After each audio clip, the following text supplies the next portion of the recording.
Hey everybody, how's it going? John Anthony, ChairShot Sports, Sport Coin affiliate, as always, powered by Zone Energy. Hope everyone's having a great night tonight. Thank you so much for joining us for a pretty big interview tonight for us. Joined obviously by my boy from the Run-In podcast every Thursday with Spedrock, Big Mike. Mike, how's it going, man? Going good, man. I'm excited. This is a big one. I've been excited. Been waiting for this one for a while. I'm excited to get into this. Yeah, I'm excited. This probably started back in like October, November, when we were gonna figure this stuff out, and just life happened with me. A couple things happened with Dijak, and I'm just so glad we're finally able to get this ironed out and get him going. So yeah. So Don will be joining us in a couple minutes. So he'll be jumping in live in a little bit. So, but yeah, this is gonna be fun, man. I'm excited. He's had a really, really good career. Like everything he did when he was in WWE, like NXT, the Retribution stuff, the repackaged Dijak, all of that was awesome. The coolest thing was when I saw him at it wasn't Deadline, it was a what's the other one besides Deadline? Battleground, when he fought I'm at a loss. I'm at a rough day. Ilya. No, I'm sorry. So when he fought Ilya, that's where he had the broken finger meme. That was the night that happened. Yeah. I was there.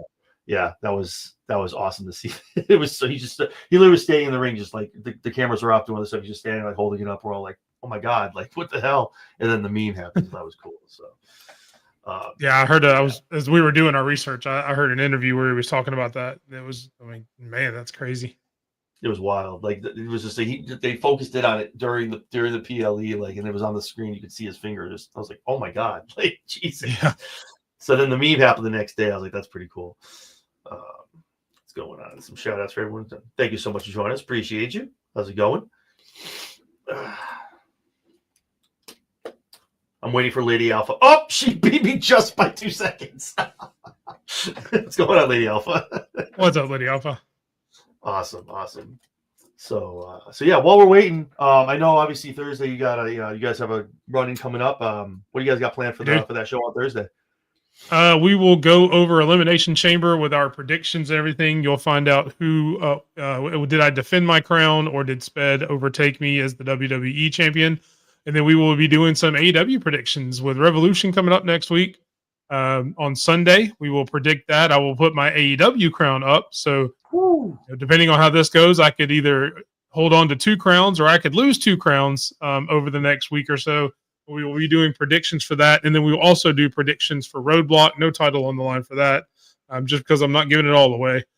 He's got to earn that one a little bit more. Yeah. We'll also talk about Roadblock, which is going to be a huge event for NXT as well.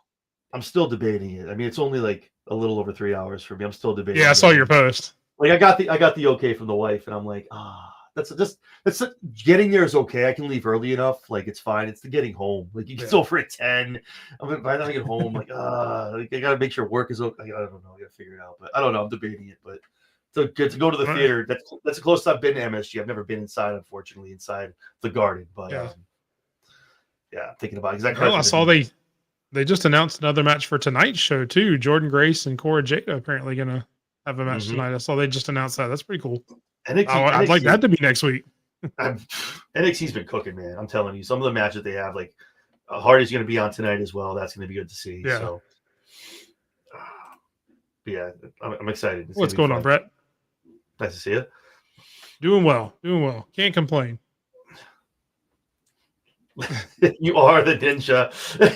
Literally, I was like, I'm waiting to hear from boop, and there was the comment. But yeah, that's going to be good. So, yeah, I'm excited for that. Yeah, and Revolution, I'm excited for that too. The card's really taking shape. That's going to be good to watch as well. I'm excited to see what comes of that. So, the main event's going to be awesome as well. So, that's going to be good. I'm pumped. I mean, and truly, the main event should be Tony and Mariah, but just saying. But it won't be. Unfortunately, it won't be. I'm thinking something. I think something big might happen in the main event. I mean, we all have ideas who's going to win and not, but yeah, I think it's something pretty big is going to happen in the main event. So I think it's going to be good. I'm excited for SmackDown. I cannot wait for Friday night to see the fallout of everything that happened this past Saturday. Very, very. Have they announced anybody's going to be there? Because I know John went back to finish filming his movie, and who knows what The Rock's doing. They got to have something, some kind of. They can't just be. I mean, right now they're saying Cody will address the turn. That's all they've really talked about. I haven't seen really any matches yet. Yeah. But they have talked about Cody, addressing everything that happened. You saw the reports that came out as far as the black eye and the busted eardrum. We talked about it We talked about it in the post show. Like, I mean, I don't know how he didn't, man. He knocked the shit out of him, dude. that was, oh my God. Cody does like working stiff like that though. He has done that before. Like, so maybe he was like hit me, but just damn, not that hard. Like, Jesus. And man. you could tell, like, they've shown the video of Travis Scott after that, where he's like all excited in backstage when he got back behind in Gorilla. Like, he was all hyped up and talking. So he obviously didn't realize he hurt Cody. Otherwise, I don't guess he would be that excited unless there's something there. Who knows? I don't know. It was just a flint. It was just the way, like, as soon as you just saw Cody cover right up. Like, he was just like, stop, don't do it again. So I was like, wow. Yeah. And then to answer your question, Brett, yes, we are interviewing Dijak. He will be here momentarily.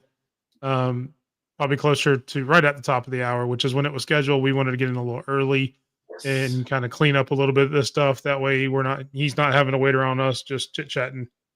So yes, but he is coming. Yeah, he will be here soon. Yeah, very, very excited for this. It's been a long time coming, so awesome. And then for those of you that are watching, me and Mike were just talking about it. We have an interview tomorrow. We're going to announce it on X in a little while, probably a little after this interview, so stay tuned for that. And also tomorrow night as well, me and Jesse B. Princess Skywalker over on the Lowdown are also interviewing the young photographer and graphic designer who's responsible for all of the Julia Hart comeback vignettes, and also does the AEW Dynamite opening as well for the show. So she's going to be on with me and Princess Skywalker as well tomorrow night, following AEW Dynamite. So definitely tune in for that as well. So going to be exciting. It's a big, busy week. So especially on the road to WrestleMania, it's always coming on up on a big, busy month. So it's always, man. I'm telling you, like you said, with Roadblock, with Revolution, obviously Mania is only 45 days away, I should say. So going to be excited. Just got the weekend off from work for WrestleMania weekend, so that's all set. Nice. No more stress. I'll be able to just sit here and watch. No worries. So that's gonna be good. So yeah, that's one of the biggest advantages of my job that I like. That is we're closed on weekends, so I don't have to work any weekends. One day. So yeah, I got to get out of hospitality. 10, 15 years of working at retail and stuff like that, having to work every weekend and everything like that. I jumped at the chance of a 9 to 5. Essentially, it's earlier than that, but it's essentially the set hours Monday through Friday, not having to work. We work one Saturday a year, so I'm not really worried about that. So, oh man, I'm telling you, I gotta get out of hospitality, man. I love it. I've been doing it for like 20 something years. I just never a weekend. You have to request it way out, and hopefully there's no holidays and they don't need you to work. Yeah, it's just like you don't get holidays either, not just weekends. And I'm in management, so it's like, it's hard. Like, I got to make sure the other manager can cover. They don't have something going on, and this, that, and the other. So it's always some jumping through hoops. So, but luckily, like, I got this weekend out for media, so I'm pumped. Yeah, in a former life, I'm glad I'm not in management anymore. Oh man, it's fun. It has its update. I miss the pay, but other than that, I don't miss any other part of it. Yeah, that's what it is. It's always the pay. And the thing is, it's always salary. And I'm like, most of the times they win on the salary end of it. I'm just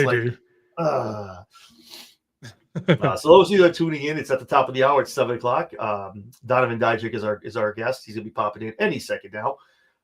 Just want to come and get a little chit chat out of the way, make sure when he's ready to go, he comes right in and we get going. So yeah, I'm definitely excited. I know you and me talked about it a little bit. I'm definitely excited to hear about his academy.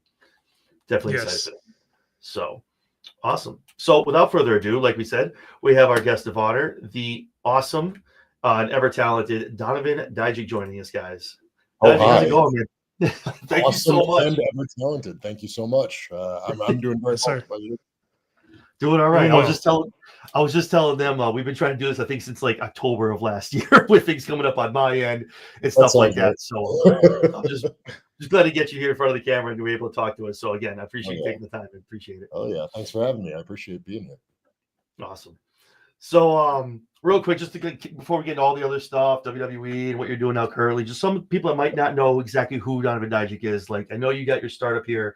Again, a fellow Worcester person. I live in Worcester. I know being up here in the Northeast, you kind of got your start with Chaotic Wrestling. Like, how did you kind of just get into the business? As wrestling was something you wanted to do? How'd you start with your training, and how'd you kind of get your big break with Chaotic Wrestling? Sure. Yeah. So I grew up as a pro wrestling fan a little later than most. I didn't start really watching in a dedicated sense until probably 1999, which was I was 12 at that point. That's really when like my parents started to allow me to watch it. In their defense, watching pro wrestling as an 11-year-old in 1998 was not appropriate. The middle of the Attitude Era. But there was, they were not wrong for preventing me from watching Monday Night Raw in 1998 as an 11-year-old. But once I hit that 12-year mark, I was good to go. So yeah, so I became a very passionate wrestling fan. I started going to independent shows. I started watching all sorts of programs on television, all the way through probably 2003, which is when high school sports started to really take over for me. I went to Lunenburg High School. That's my hometown, is Lunenburg, Massachusetts. I say Worcester just because, like, who the hell's going to know where Lunenburg is? It's either Worcester or it's Boston. One of the two if you're in Massachusetts. Yeah, I think Boston was a real stretch. But, like, Worcester, go Worcester. Yeah, Worcester County, it's close enough. Yeah. So yeah, the high school sports took over for me, and high school sports transitioned right into college sports and practice every single night, two different sports. So watching pro wrestling on TV kind of really hit the back burner at that point, all the way through 2000, I think 10 is when I graduated from college. And that's when I picked back up, watching pro wrestling as a fan. I started watching SmackDown every night just because I was free again. I had free nights. I went to Night of Champions in Boston in 2010. So I just hopped right back on the bandwagon. And then shortly thereafter, I discovered, just through a series of coincidences, really, I discovered the New England Pro Wrestling Academy, where I'm a trainer today. I'll give you the very abridged version of that story. Basically, I was living in the area that I live in now, sort of North Massachusetts, Southern New Hampshire area. And we were going to a gym in Nashua, and that gym had an issue with the basketball gym, so it needed to close the basketball session. That's what my current wife, she was my girlfriend at the time, her and I used to go to the gym and play basketball all the time. We were both basketball players. So we needed to transfer gyms, and in transferring gyms, we wanted to go to a Gold's Gym, which was just down the street in Nashua. And then there was I was looking up a thing with the manager in the Gold's Gym. So I Googled, this is the exact Google search I did. I did Gold's Gym, Nashua, New Hampshire manager. Turns out Triple H was a manager of a Gold's Gym in Nashua, New Hampshire in, like, I don't know, 1989 or 1992 or something. And while he was, so I started reading this article because I'm like, Triple H, I thought he was from East Greenwich, Connecticut, right? I didn't know he was from Nashua, New Hampshire. So I'm reading this article, and it's like, oh, he trained at Killer Kowalski's in Malden, Massachusetts. Now, I had heard of Killer Kowalski's, but I did not know it was in Malden, Massachusetts. And I was working on Pleasant Street in Malden, Massachusetts at the time, like two buildings down from where Kowalski's place was. And I'm like, that's crazy. I didn't know that at all. So I Googled Kowalski's place. Turns out that facility was shut down, and it had moved to North Andover, where it became the New England Pro Wrestling Academy. So I started connecting dots. I looked at their schedule, and I said, this isn't what I thought training to be pro wrestling was. I thought training to be pro wrestling was dropping your life and becoming a carny on the road, and just like learning the trade by living out of your trunk or whatever. Turns out that you could work a full-time job and go to train at the same time. You just didn't have any free time. Obviously, it progressed past that, and I could no longer work a full-time job and also be a professional wrestler. But at the time, as long as I dedicated myself and I really didn't have a life outside of it, I was able to train full-time as a pro wrestler at the New England Pro Wrestling Academy. So yeah, that I did that. I started doing that in late 2012, and we kind of been off to the races ever since. Awesome. So you're kind of the college athlete coming into pro wrestling before it was really, I guess, before it was cool, because now you see a lot of people doing it now. So I guess you're a trailblazer in another sense as well. Certainly before you got paid to do it, like the NIL. Exactly. Transitioning from college to the WWE has always been a process they encourage. I thought it would help me more than it did, really, because I got to try out real early. Like I started training in October of 2012. I think I reached out to Canyon Seaman in early 2013, and they gave me a tryout in June of 2013. So before I had even wrestled like 2 matches, I had a tryout with WWE at FCW in Tampa. And I was like, great, I'm in. You know, I'm a tall Division I athlete. I check all the boxes. They're going to love me. Well, they didn't love me. They they didn't sign me in 2013, and I had to really carve a name out for myself, going traveling the world and working for Ring of Honor at the time, and then fortunately, you know, it ended up culminating in a offer in 2017. So about 4 years later, yeah. So what would you say, and I know you're teaching a lot now, which we'll go over the academy and stuff in a little bit. What would you say was the biggest transition coming from college athletics into pro wrestling, the biggest adjustment you had to make that change? Yeah, that's a great question. I would say the biggest adjustment for me is it's a different type of physical commitment, right? As opposed to certainly basketball, but more so football. I ended up playing football and basketball in college. So football is a very, very obviously a very painful sport, but it's all like all at once, right? You play the game on Saturday and your body's just destroyed on Sunday, right? So just sitting there and this is I'm in the peak of my physical fitness when I'm 18, 19 years old, right? And I remember just sitting there on Sundays being in so much pain. But you know, by Monday you're ready to go again because you're just a young kid, you know. But so the physical pain I remember being a lot more dramatic for actual, you know, real contact sports. Whereas pro wrestling hurts in a much different way because it builds over time, right? It starts to add up, right? The more bumps you take, the more you hit the ropes, the more you're bashing your head. You know, you get buzzed on this, you get stung on that, you get a bloody eye here, you get a broken nose here. You know, it just starts to add up to the point where like you could feel yourself getting out of bed at like 30 years old, 31 years old, 32 years old, and you're like, this gets harder every year. And it's just, it's continued to trend in that. I know it's like that for, you know, most people getting older, but pro wrestling really puts a magnifying glass on that. There's a very, especially in the time I was in WWE, because I would go long stretches without wrestling. Even when you're on TV, you know, they really minimized the house show loops in the time that I was there. So there would be times where even as an active television participant, it's like 1 week I'm doing a promo, the next week I'm doing an in-ring promo, the next week I'm doing a brawl, the next week after that, finally I have a match, and then it turns out it's the first match I've had in 5 weeks. Going 5 weeks without wrestling is a big deal, and you start to really feel it. Like you take a bump and you're like, oh, brother, I haven't taken a bump in 5 weeks. So there's a real sort of acclimation process where your body needs to adjust to the trauma of slamming yourself on a bunch of wooden boards and concrete and stuff like that. So yeah, right now I'm very acclimated to it. I wrestle 2 to 3 times a week, every single week. So, but yeah, getting out of bed is like a chore. So we're getting there. Yeah, I was going to say with your schedule coming up, as I was looking, you're definitely acclimated to it now as much as you're going now. You're a busy man. Very busy. Between you know, wrestling, I'm wrestling tomorrow, and then I travel to England. I got, I think, 2 or 3 matches in England. So I'm all over the place. And that's just the in-ring wrestling and the bumping. Now I've put a real lot in terms of mental things on my plate.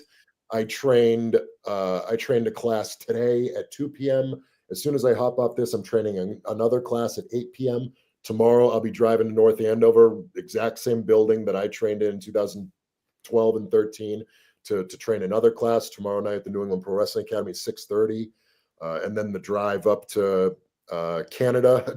Fortunately, I looked at it last night. It's a place right on the border of Canada, so it's really only a 4-hour drive from me. That's good. That's too far in, man. Awesome. Not too bad. But yeah, it's the grind of just both mental and physical and travel. But I'd rather be more busy than not busy, right? Like I have the option now. Nobody's forcing me to do any of this. I'm choosing to do it. I just love pro wrestling so much that as much as I can inundate myself in it, that's just what I love to do. Awesome. 100%. And you talked about obviously having the tryout, not getting accepted the first time with WWE. Ring of Honor, your stuff in Ring of Honor. If you folks haven't watched some of the stuff that he did in Ring of Honor, like you were awesome, honed the craft 100%, like in your time there. When you finally got that call from WWE, you were going to go to developmental, do stuff with them. How was that? I mean, was that vindication, that excitement, and how are you feeling? How was the excitement level on that? Yeah, it was real sort of slow burn, gradual process. You know, it's funny. There's both my entry and exit to WWE were not like a definitive moment like you'd imagine it to be, where you get the phone call. Like those moments happened, but they like really sort of like stretched out, and I'll explain why. I first contacted WWE. William Regal was my contact because I knew him from seminars and other things. He was doing a seminar at the school, and I couldn't make it because I was on my honeymoon in 2016. I just got married, and I felt terrible about that. I'm like, man, I wanted to go see Regal again and catch up, and I know my contract in Ring of Honor is coming up. I wanted to discuss business with him, so I just shot him an email. I reached out. I said, hey, my contract's up at this time. I'm sorry I couldn't make the seminar, etc. And he got back to me maybe a week later while I was on my honeymoon, and he's like, yeah, actually, we have a lot of interest in bringing you in. I was like, oh, awesome, great. He said he'd run it by Triple H, and they'd see if they could get it greenlit and stuff like that. Turns out they did. And then the transitionary process began. And I don't know if you guys remember this, but there was a big controversy when this happened. Less about me, more about the Undisputed Era, because the signing class was Undisputed Era. So Adam, Kyle, Bobby. Yeah, and, I remember this. And then Leo Rush and myself. And Ring of Honor was like, wait a minute. Yeah. I think the issue was Kyle was the world champion at the time. Mm-hmm. And he was like, oh, I'm going to WWE. And they were like, no, you are absolutely not. And then there was this whole lawsuit thing. And so I'm like basing my life decisions around this, right? My wife is pregnant with my first child, Connor, who was born. This picture's taken in Orlando Hospital because we had just moved down to Orlando. Oh, wow. So my wife is pregnant. We need to move to Orlando. So all of these huge life decisions are happening. And I'm getting these phone calls from Canyon like, maybe you're signed, maybe you're not. I can't tell you the details. Legal block. We want to have you. 50-50. We'll see what happens. Yeah, maybe July. And I'm like, what do you mean maybe July? Like these are I need to move. decisions. I need to quit my job. I need to move my pregnant wife. Like, what do you mean maybe? But yeah, that's just the way that WWE operates sometimes, which is, it's fine. Like I knew what I was trying to get to. Ultimately it ended up working out. So, that ended up being completely fine. And then like I said, the exit was a very similar sort of, you start to get an idea of what's happening and what's trending in what direction. Then finally you hear through I literally never got a call from anyone in WWE or any sort of note to this day. I think my contract just ended and nobody told me anything, which is kind of like, I found Maybe out she lost under another piece of paper. Like, oh, wait a minute. We didn't. Oh, wait a minute. I found out, we didn't call him. I found out sort of unofficially through my manager. So that's the way that the final, confirmation sort of occurred. And even that, we were kind of like, maybe this is a negotiating tactic. So we're like, oh, we'll see. Turns out it was not a negotiating tactic. Yeah. That whole situation was just. Yeah, I mean, it's not exclusive to me, right? This happens. Yeah. No, yeah, it's a lot of other times. It's a lot better than the stuff we dealt with the Vince McMahon sort of strategy, where it was like your phone would start buzzing and you're looking at it and you're like, oh, all of my friends got fired. Maybe I'm next, right? So you're just staring at your phone. You see the number and you're like, oh, do I pick it up? Do I go to voicemail? Do I wait? Do I pick it up? Yeah. No, I mean, fortunately, at some point, I got Johnny Ace's number, so it would have popped up as Johnny Ace. But yeah, that phone call never came because, like I said, I never got actual. Man. So I didn't have to deal with that, whereas some people did. And that's horrible, obviously. But it's part of the business. We all know that it happens. Is it a perfect system? No, but it's what we all sign up for. So nothing unforeseen. Yeah. So going through NXT, I know what are some of my favorite matches of yours. What was your favorite match during your time in NXT? That's a great question. My favorite match was 2023, a pay-per-view called Deadline in Bridgeport, Connecticut. It was a match called the Iron Survivor Challenge match. It was myself, Braun Breaker, Trick Williams, Tyler Bate, and Josh Briggs. Just my favorite match of all time. Just everything about it was everything that I love about professional wrestling. Just a unique concept, a bunch of hardworking people who are all contributing ideas and concepts. The unique aspect of the time and the pressure that comes with the time. I remember going into that match. I was talking with Josh, and Josh and I trained together. So we had a big part in designing sort of the pieces of this match.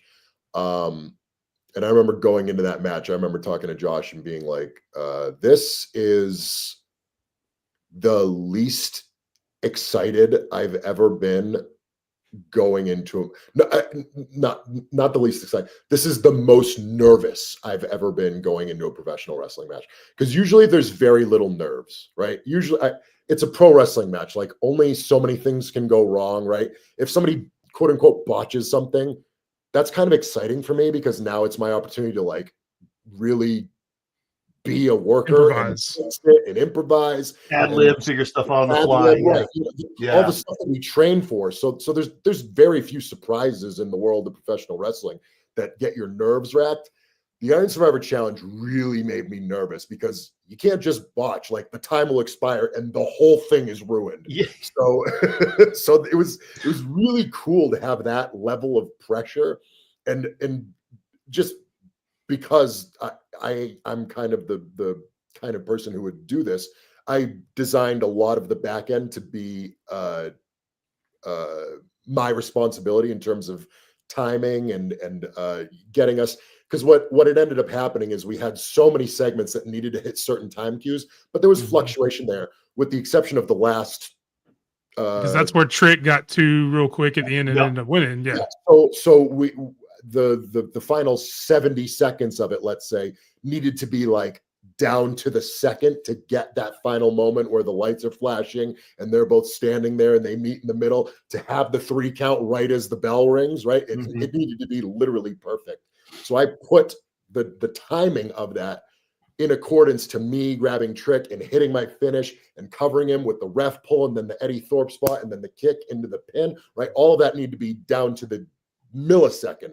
So that was the highest pressure moment because it had to happen exactly when it happened. So I put all of that on myself, and it ended up, everybody executed all of it perfectly. And then the sequences that happened after it were executed exactly correct. And Tyler did the timing for the rest of it was absolutely perfect. I was sitting on the outside watching. I've never been more happy as a worker and a fan at the same time because I had the best seat in the house. I was right in the front row because I lost, and then I left and I didn't have to go to the box. So I just sat there out of the view of hard cam, but just like watching. And it was the coolest thing ever. You should feel pride as a producer too, putting that together. That's next up. It starts with trainer, we move up. Yeah, I don't think I have the mental fortitude to be a producer because I'm too hands-on. I don't like the idea of telling other people what to do and then being like, okay, go do it. And then hoping that they do it right. So you're watching it with so much anxiety, like, no, it's not. No, exactly. Not like this. I'd be like, oh, you missed that time and you did that. And it would just be a ton of stress that I don't have the capacity to deal with. If it's stress on me and I'm in control of it all day, I'll eat it for lunch. But in terms of other people controlling my stress, I just don't want that in my life. maybe maybe down the road when I can't do this anymore. But as of right now, yeah, I can still do it. So that's what I want to do. Yeah, Definitely control what you can control. Right, exactly. Yeah. Me and my wife got to go to that. We were at that pay-per-view down, and it was one of the first times we were going to NXT and watching this match. And literally, like looking at the box, you're looking at the time, you're looking who's in the ring, you're looking at it. Was I want to know where Sean came up with this idea. It's like he took 3 different matches and put them all into one. It was like we got. But he planned it while he was at a hockey game, apparently. Yeah, it's like, it's a championship scramble, but yet it's a battle royal, but there's a box, there's a chamber, they go in there. Like, it's so wild to me how much went into that one match. So kudos to all of you, like, in that match. That was the first one, I believe, right? That was the first time. First time we ever did it on the road, which was cool. It was the first time ever in an arena, which has a real different vibe to it. So yeah, it was a ton of fun. Yeah, the whole PLE slap, but that was an amazing match. So it was good to see. So speaking of NXT, did the stuff at the with the Survivor Challenge. Before we get into that, I have one question to go back before that though. Pretty big deal as far as WWE. A lot of still questions around it. Still, I know you've talked about it, other people have talked about it. Where did the origins of Retribution start? Was it something like, was it an idea you pitched? Was it something where, was it an idea from Vince? Was it just, how did it kind of come about and just where it came to? Obviously, we all know. I mean, I found out about Retribution the same way everybody else found out about it with WWE's tweets about it. When they were like a mysterious forces taking over Monday Night Raw, putting fire outside NXT, like outside the parking lot. I was looking at the tweet. I'm like, what on earth is this? And this is obviously in the middle of the pandemic, and we are like the crowd at this point. Like a lot of the NXT wrestlers are the crowd, and I'm in this weird like half called up purgatory where they're like done with me in NXT, but I'm technically on Raw, but I'm not sure that anybody knows I'm on Raw. So it was like, I think I'm just gonna end up like, hopefully nobody realizes that I'm still here, because I think if they realize, I'm just gonna get released. So that was kind of the headspace that I was in. Because again, it's in the middle of the pandemic. So like, what the hell do you do if you get released? There were people dropping like flies, getting released and getting sick, and there was just turmoil. So it was like, whatever. I'm gonna try not to make any noise about this. So yeah, the Retribution stuff starts happening, and I'm like, man, I'm like kind of called up. Like maybe this would be a good fit for me. So as the thing is progressing, it's getting real negative feedback online. This was before we were involved in it. So everyone doing it was extras and writers. By doing it, I mean like the people in the hood. So they were all very like short and not workers. So that this was the time when they're like cutting the ropes and they're like, yeah, and they're celebrating like school children. And the whole everyone's like, who is that? There's no one that short. Who is that? We don't know all of them because it's not well done. Somebody like throws a thing through the empty glass and everyone's making fun of it. So I'm like, okay, it's not being executed well, but I know I can execute it well. And I know I have a bunch of friends and we're all great workers and we can all execute it well. And we'll obviously fill the part. You put us in a hood, you put me and Brennan, who's now Mason in the MXM, and he was Mace, my tag partner. You put us under those hoods, and all of a sudden we're, massively physically intimidating presences. And we can be physical, and we can be violent with it, and we can check all the boxes in terms of what they're trying to do with this. And it's already getting a spotlight, right? It was closing SmackDown, it was opening Monday Night Raw. This was a big deal. So I'm like, cool, we can throw ourselves right into this. And again, at the time when I'm pitching this, I don't know that I'm going to reveal the mask and have on a mask and be bald. Another mask under the mask. I thought it'd be like, look, it's me, Dominic Dijakovic, and that would be the big reveal of Retribution.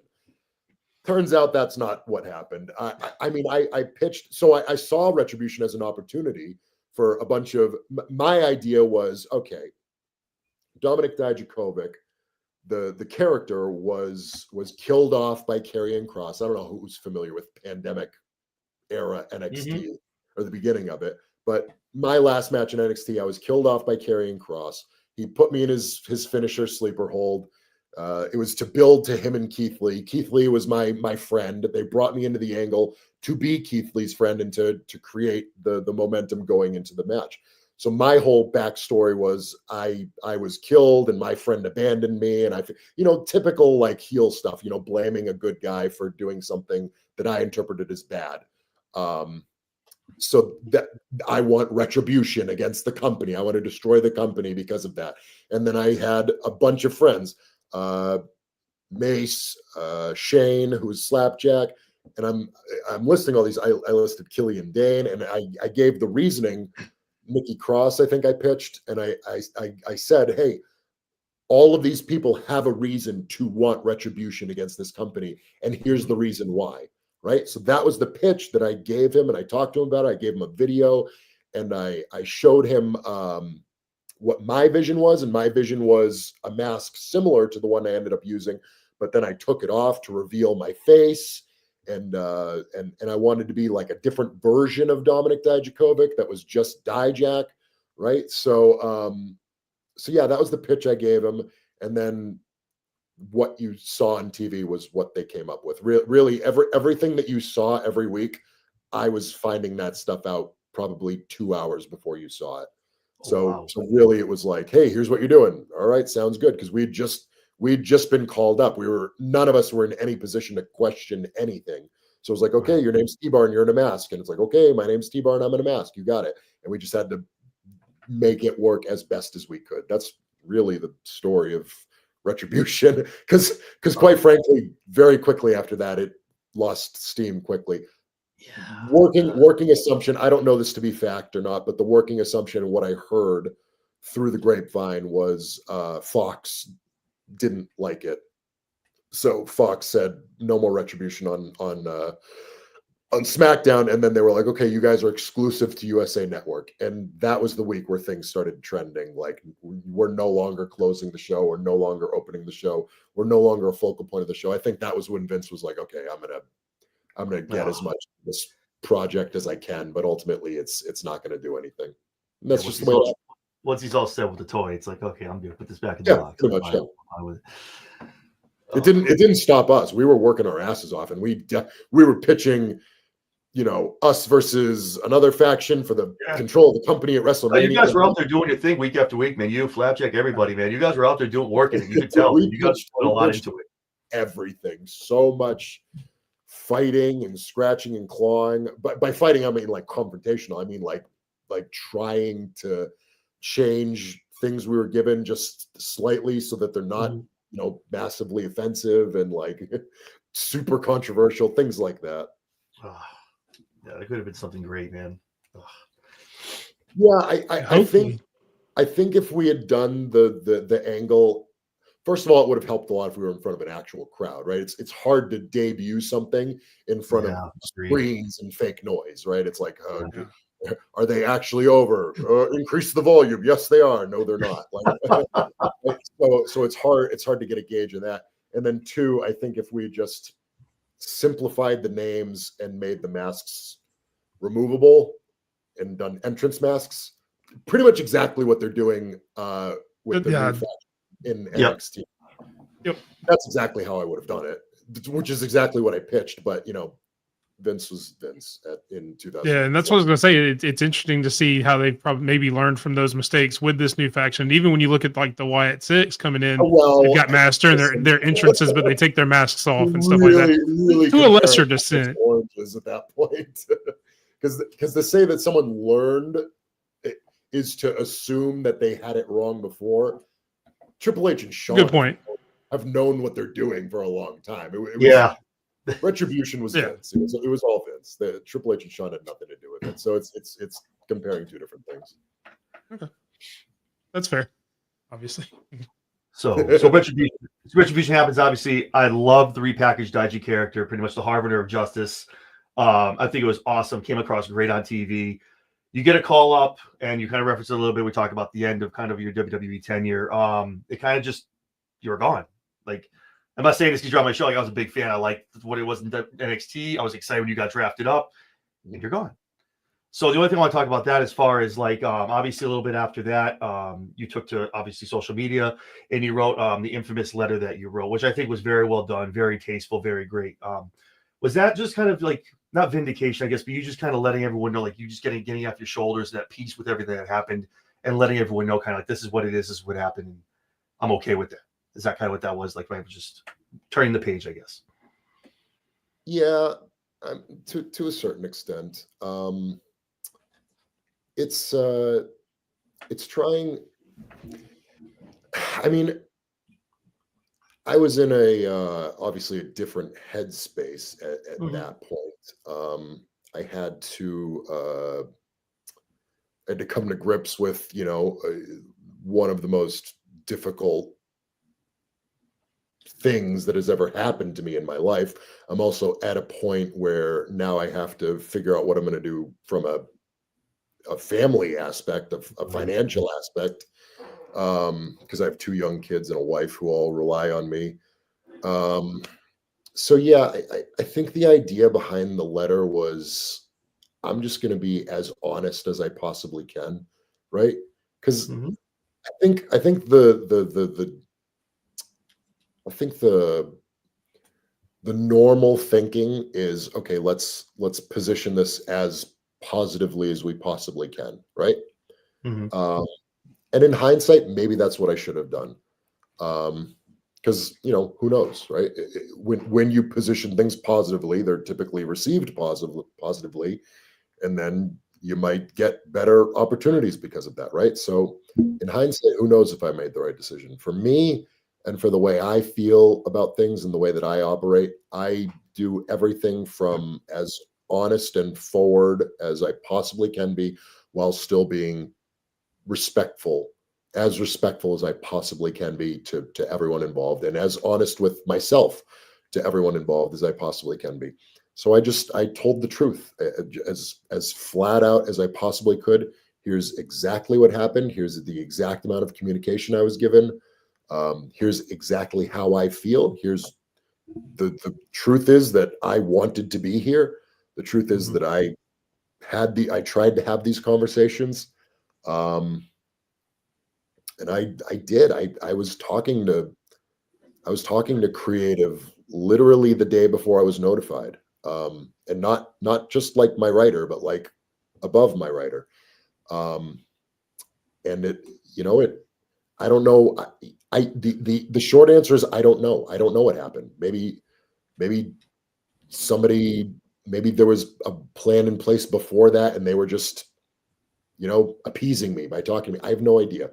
But the things I had so many questions in my head that I wanted to get the things that I was sure about out into the open. I wanted to say, like, here are all the facts that I know, and here's how I feel, and here's how I'm going to approach this, and here's what I'm going to do moving forward. And my hope from that was that everyone would see my honesty and appreciate it. Some people did, some people did not. I got there's big sections of people who just want to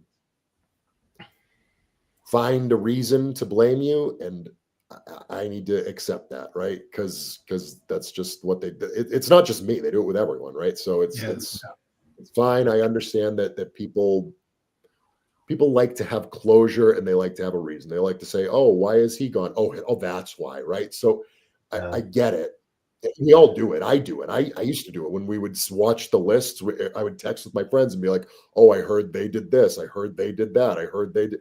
And then when you get those reasonings as a talent, it helps you because it's like, "Well, I didn't do those things, so I'm safe," right? The reality is, it's a business. It's a business decision with timing, right? Yeah. There's the reality of the situation was I was a main roster contract on NXT. And yes, I got called up to Raw, and yes, they could have renewed it, and that's what my goal was. That obviously wasn't in the cards for them and their business plan at that point, and that's okay. I would have loved for someone to tell me that, because really, I if it were like, hey, we love you. We think you're a great worker, but right now you're just not what is correct for us at this present time. I would have been like, okay, great, thank you, appreciate it. Right? That would have been Communication's always key. Yeah. I That would closure love you that. were talking about. Yeah. But on the other side of that coin, I think I understand why that maybe doesn't happen, because there's a lot of wrestlers who get that phone call and then, they freak out and melt down and whatever, right? All sorts of things can go haywire with a phone call like that. So, it is what it is. Do I regret the letter? Not really. Not really. I don't know that anything would have gone dramatically different had I not sent it. But I don't know that it helped me either. I view a lot of stuff in the realm of pro wrestling, especially when you're talking about WWE, as whatever's going to happen is going to happen, right?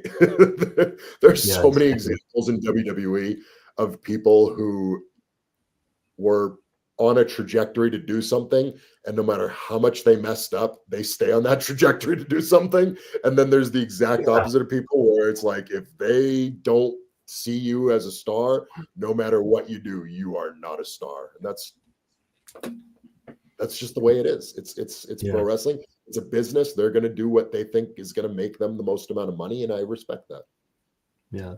I mean, just to put closure on, as far as someone who saw that when it came out, I think it was very tastefully done. And you alluded to that. A lot of other times people will crash out, say a lot of things, do a lot of things.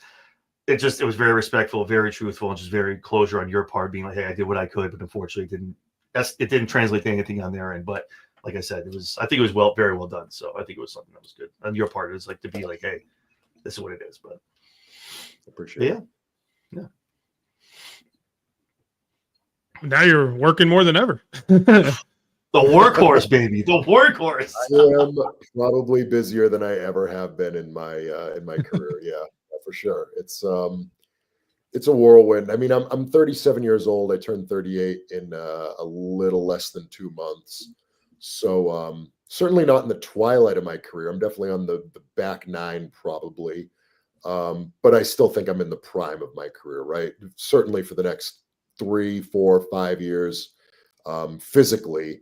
But then in terms of where my mind is at, it's never been sharper. I'm constantly learning. I'm constantly studying. The great part about these online classes is that they keep me sharp. They keep me reassessing both myself and others, and constantly evaluating pro wrestling as a business. So yeah, I'm really happy with my current output.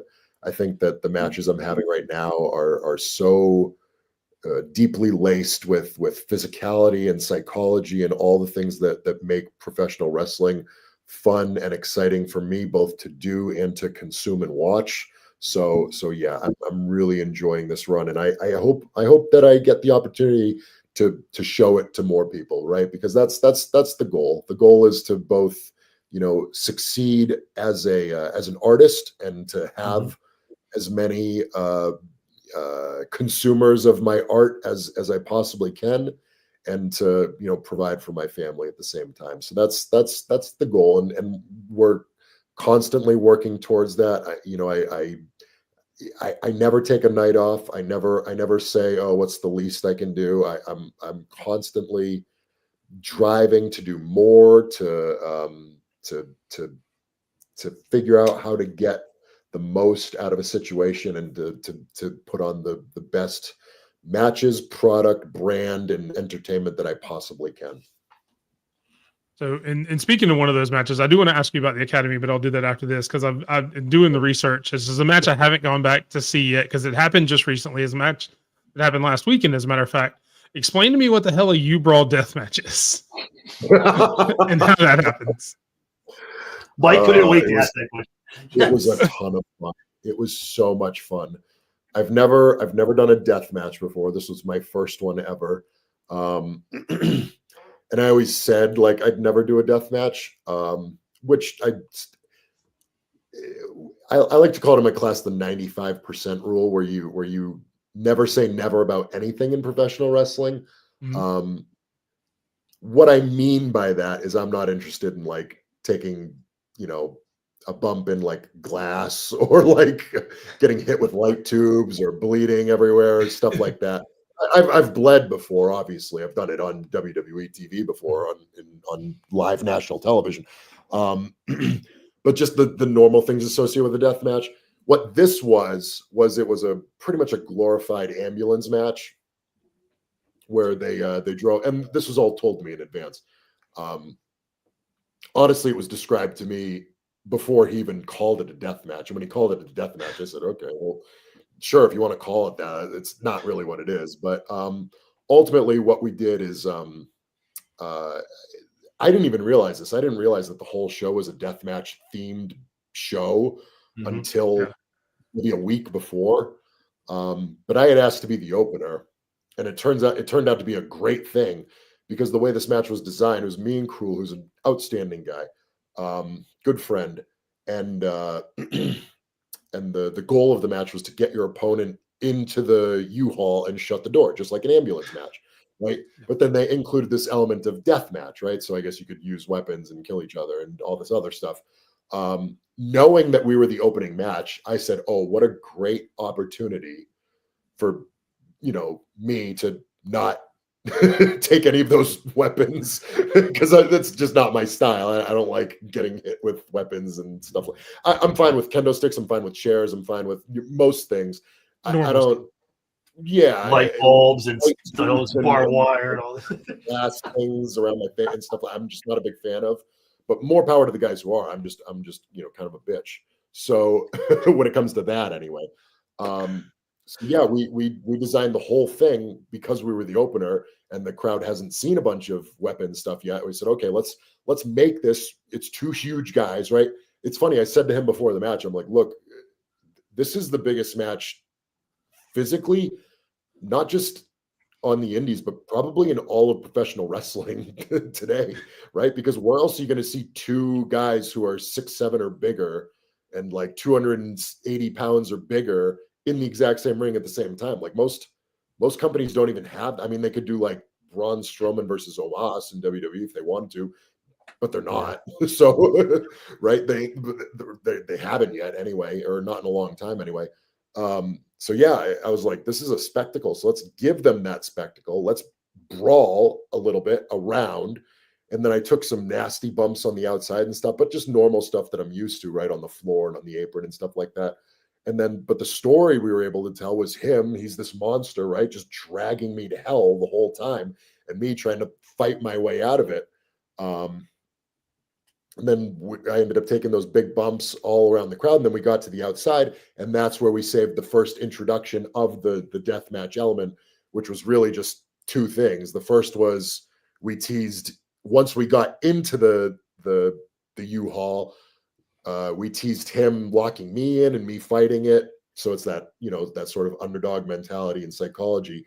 And then he killed me in the U-Haul by throwing me into the back somewhere. And then he set up the first death match thing, which was just light tubes across chairs. And then he tries to put me through it and I fight out. And again, white meat baby face. And I'm just fighting against him. And then finally, first bump of the match with first death match bump of the match, boom, choke slam through the light tubes. I go to shut the door on him, but he's such a monster that he's resisting it. And then the finish was another set of light tubes across his face. Boom. I did that, shut the door, celebrated, and then you got the That'll get the job done. Which is him opening the U-Haul and he has a chainsaw behind him. The coolest part of the match by far. And then he chased me away with his chainsaw like he was Jason Voorhees. It was awesome. It was awesome. And I've been pro wrestling so long that anytime I get an opportunity to do something unique, especially if it's that unique, I'm like, oh, I can't get enough of it, right? I want my hands all over it because it's just different, right? Like how many singles matches can I have before like my brain? It's funny now that I mention it. I've had so many singles matches that I think since I came back to the Indies, since I left WWE, tomorrow I have a triple threat match. It's for sure my first triple threat match since Stand and Deliver last year. And it's probably only my second non-singles match in my entire run on the Indies, because people just want to book me in singles matches, because that's the spectacle. That's, hey, you're coming in, you're wrestling our champion in the main event. It's a championship match, right? That's just what I do every match, because that's what people want to use me in a spot for. So tomorrow I have a triple threat, and I'm like, oh, thank God, I get to do something besides a singles match. Whereas I used to look at a triple threat match and be like, oh, it's I got to think of Now all it's the moving refreshing. You're parts. like, yes. I just want That's to follow great. the You're like, regular formula. Now it's a breath of fresh air. I can create, and I can do all sorts of fun stuff. I don't have to sleep through the match.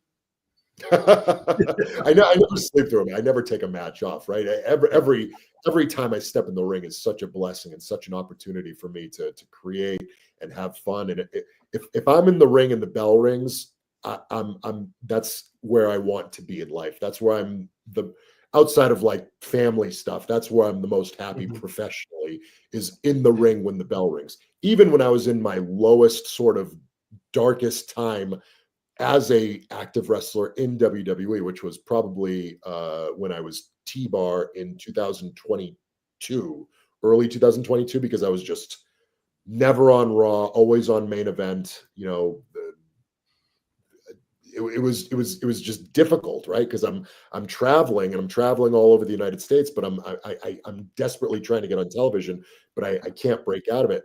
Even when I was in that dark space, the silver lining, besides the contract, which was providing for my family, but even that was like, okay, how long before this ends? Because I'm T-Bar on Main Event, so like I'm for sure going to get released. But even through all of that turmoil, anytime I got to be in the ring and the bell rang and I got to have a match, I was thankful and I was happy, because that's just where I love to be. So I never take a second of that for granted, and I always give it 1,000%.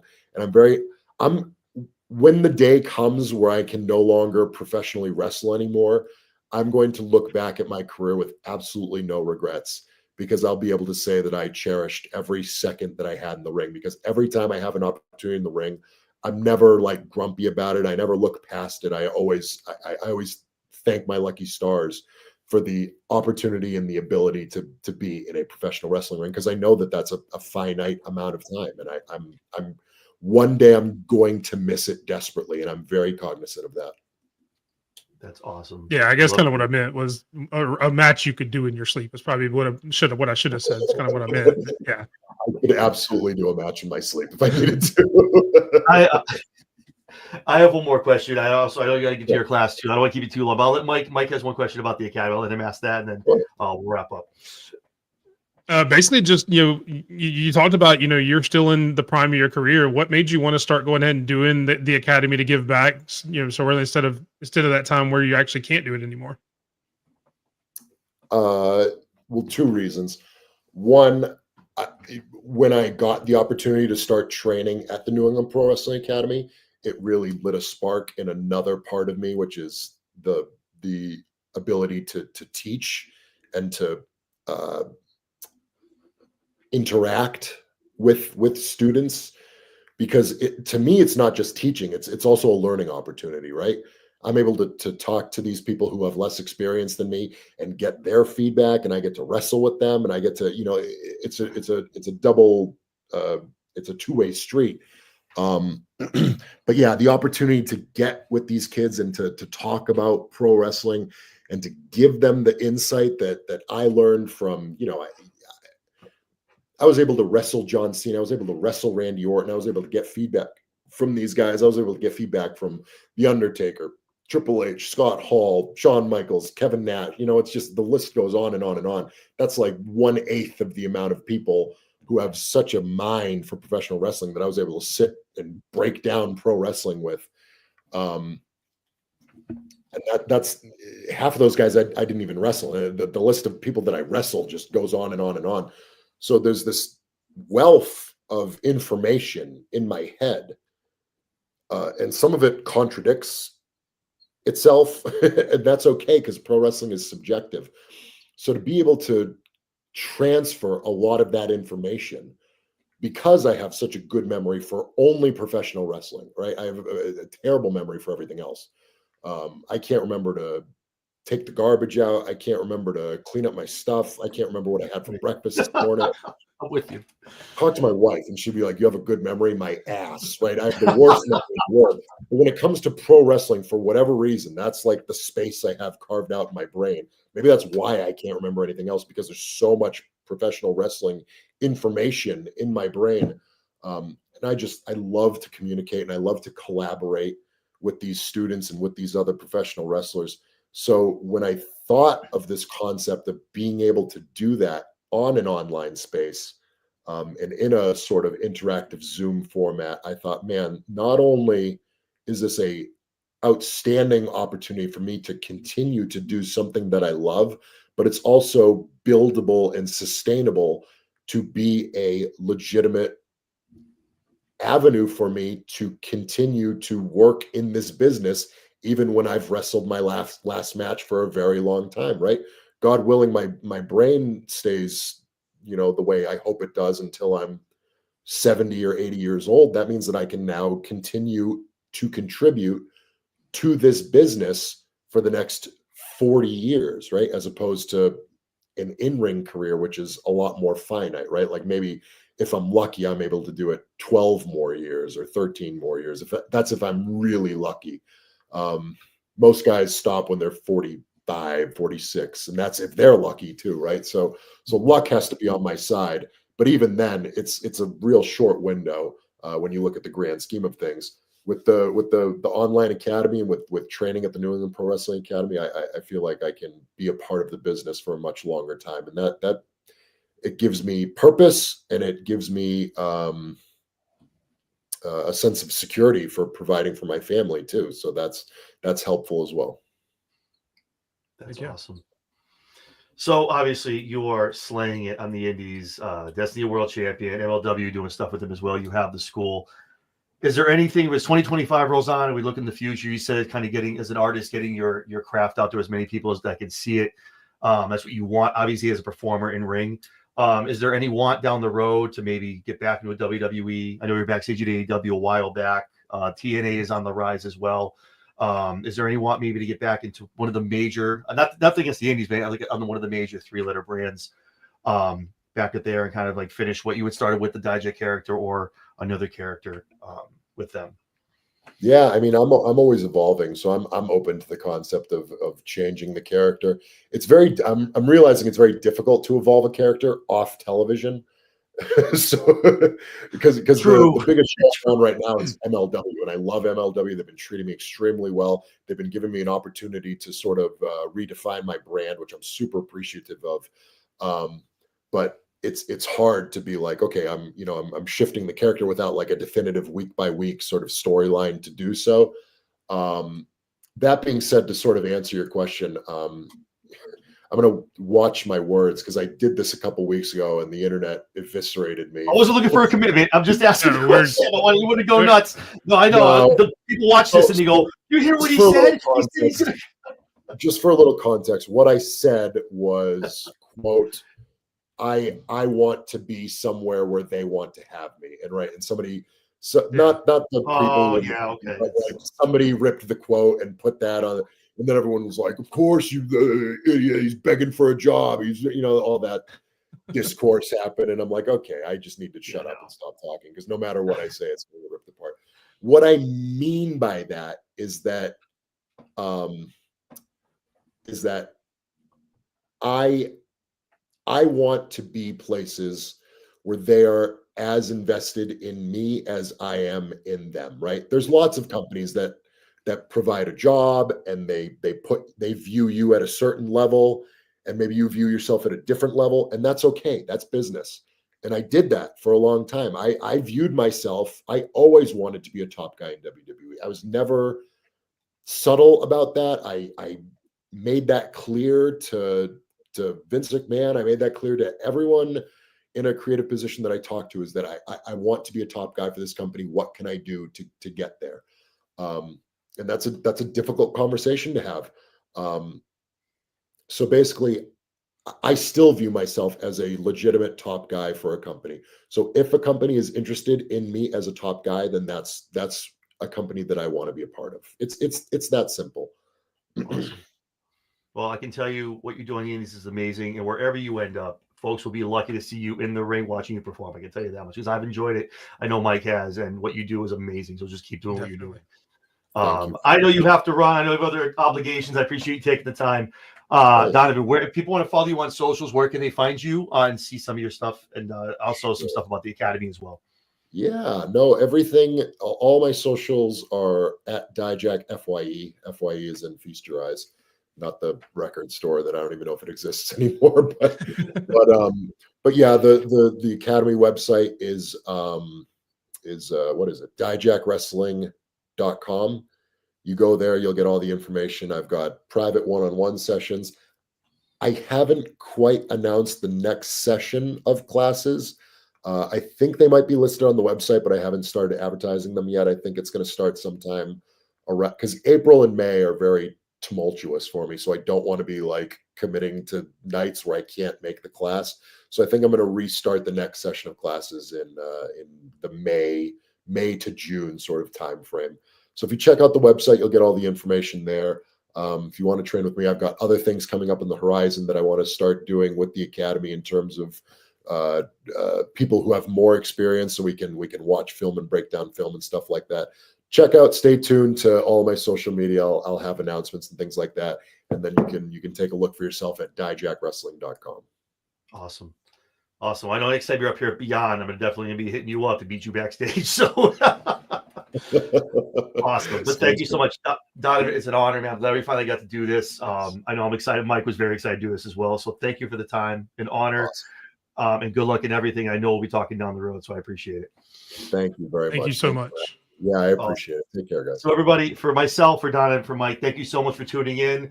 And we'll talk to you guys on the flip side. Thank you so much for tuning in, everybody.